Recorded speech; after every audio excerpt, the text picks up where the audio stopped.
Remember, remember, the 5th of November, gunpowder, treason, and plot.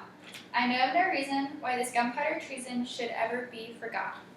This quote is about an important historical event in London from 1605. This date is relevant because it is about an oppressed religion and is celebrated as a holiday today. In order to understand the full effects of this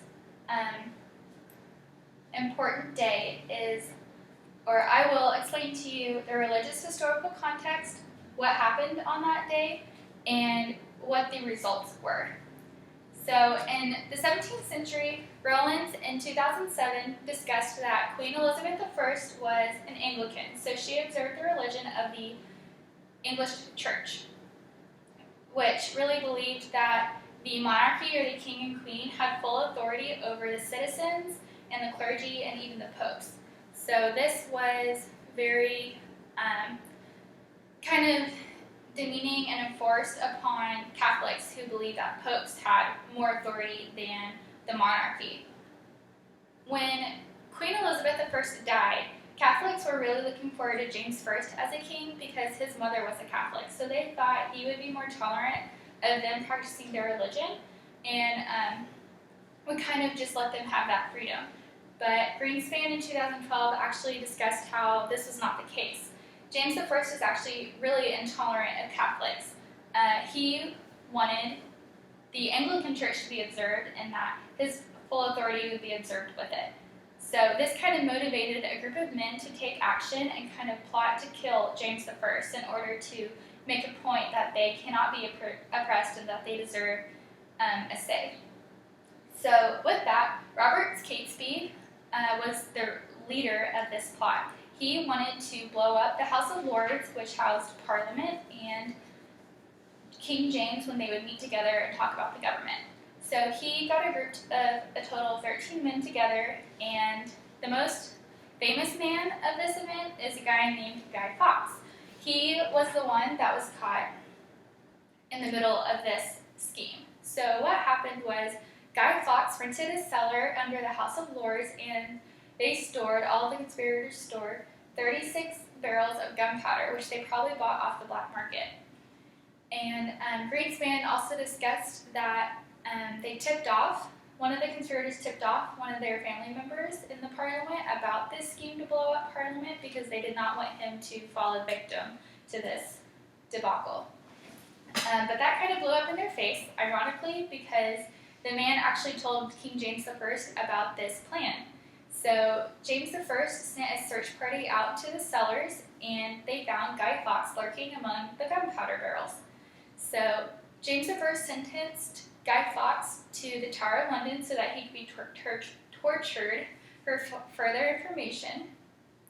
And the other men had English troops sent out on them.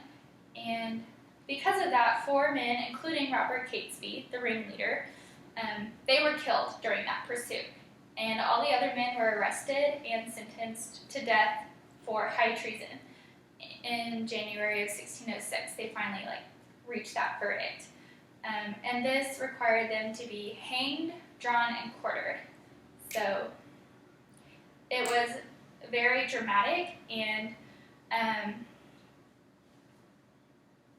extravagant because King James wanted to make a point that other people could not get away with this kind of ordeal. So if you look at your papers, you'll kind of see a picture of half the conspirators, and the third man from the right is an illustration of Guy Fawkes. So that's kind of what he looks like. The citizens' initial reaction to this event that James I won was a day of celebration. So Greenspan in 2012 talked about how they celebrated with effigies. That's what this picture is on the bottom. It's an effigy of Guy Fawkes. Usually they would parade these around and burn them in the streets. And back then they even burned effigies of the Catholic Pope.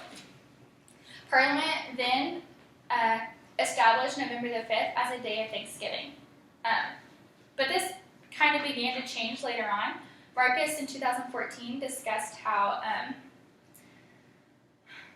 they still have bonfires as a celebration today, but they have added fireworks and burn effigies now of unpopular politicians, bad sports teams, and other unpopular figures that they have. So it's kind of shifted a little bit. It's no longer a day of celebration for their government, but now is a way of them to talk about how they feel about their government instead. So although the initial intended purpose in celebrating Guy Fawkes Day was to remember that James I had a victory over these men and the Catholics, it's not really celebrated in that spirit today. And why might that be? Well, I believe it's because that event was focused on an oppressed group of people, and we as a world population really want to advocate for equal rights for each other, whether that's religion or sex or kind of just like our background. So I believe that people really take inspiration from these men that tried to overthrow the government and use this day in commemoration to that to express their feelings towards what their government is doing or what politicians advocate for them, whether or not they like it. So all in all, many take Guy Fawkes Day as an opportunity and a means to express their views of the government and its authority. Although these events in history don't change, what we learn from it does. We learn that tyranny is not as tolerated, and that we have a better ability to express our attitudes towards oppression. So to kind of put that theme together, John Lennon wrote a song titled Remember, which uses the theme of Guy Fawkes Day to express his disdain towards his parents. And he said, "Don't feel sorry about the way it's gone, don't you worry about what you've done, remember today."